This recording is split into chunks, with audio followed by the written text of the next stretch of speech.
You can see there's a lot of reason to celebrate, and today's bell ringing ceremony, just the beginning. A lot of details came out about the exact efforts taken to revive Yardley Love. So Lexi Love and her mother, Sharon Love, visibly upset in the courtroom. Charlottesville Public Works say they're ready for when those flakes start to fall. They weren't allowed to remove anything from the house before they started tearing it down. The methods help to create iconic pieces like these rocking chairs, which have been sitting outside UVA's lawn rooms for decades. When Volvo of Charlottesville joins forces with the Albemarle County Police Department. People have no idea how much acid they're actually consuming and what that acid is doing to their teeth.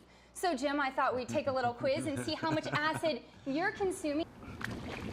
It's an unusual sight for the 1st of January. One man plunging into the icy waters of the James River with just his fishing rod in hand. On New Year's Day for the past 8 years, members of the Polar Bear Club have braved the cold and jumped into the James River. It's kind of a bucket list thing. It's really funny to watch people because they goof off. But this year, the Polar Bear plunge looked a little different. Nobody jumped. One of the most disturbing things is the Department of Game and Inland Fisheries contacted the group 3 weeks ago, saying if they didn't get a special use permit, they would be arrested for entering the water. Just a few seconds that you're in that water, I believe with all sincerity that that is a little too much. You don't need a permit for boating and fishing. For all practical purposes, we have been fishing. So this year, Marshall took the dip by himself. But he says the permit is about more than just the plunge. People eat lunch down here. People just come and sit and watch the water go by. And with the way this is all written up, they're doing it illegally. It's something members of the Polar Bears say they should have been told years ago. Very disappointed, and a lot of other people are disappointed. In 2013, we'll have all our paperwork together, and we're just going to go on with it.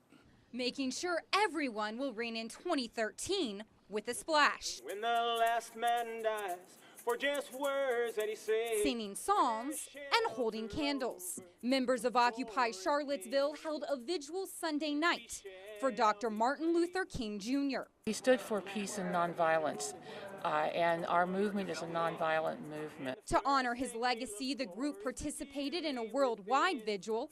At 7 o'clock Sunday, organizations across the country lit candles for Dr. King. To once again bring to the forefront the principles that Dr. King lived during his life here. Members of the Occupy movement say the free speech wall was the perfect location. It symbolizes a value important to them and to Dr. King. And we shall be free.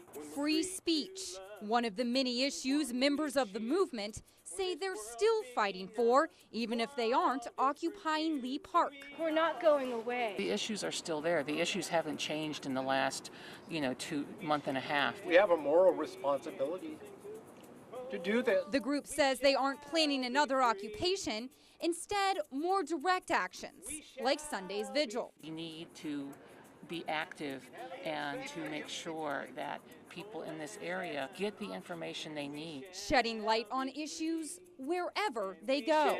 Shall be free. It took 3 hours to get this tractor trailer right side up, but it would be several more before the road is reopened. We heard this big boom with the earthquake. John Painter was eating with his wife when he heard the boom. My wife looked out the window and she saw all the trucks sliding down the road. A tractor trailer ran off the road, overcorrected, hit a power line, and then flipped over, causing southbound 29 near North Garden to close for 8 hours. With the limited number of crossovers and the amount of traffic that comes down through here, especially on a Sunday, this is one of the major thoroughfares. Traffic backed up for miles and was eventually rerouted onto 29 North. It is a safety issue as well. We have to make sure that we have everything in place to do that. To clear the scene, crews had to drain fuel from the truck to lessen the load. To ensure that nothing gets into the local streams and waterways. And the down power line had to be replaced. And you have the contacts and you have the communication. Things have a way of working themselves out quicker. While teamwork helped to speed the process along, John Painter says the problems remain even after the debris is cleared. They fly down this road. He says cars and trucks frequently race down the stretch of 29 in front of his home. A lot of times it's due to lack of attention to the roadway. If you don't watch it, it's going to be a wreck right there. Bad one. And though this crash may not have resulted in serious injuries, Painter says the next one could.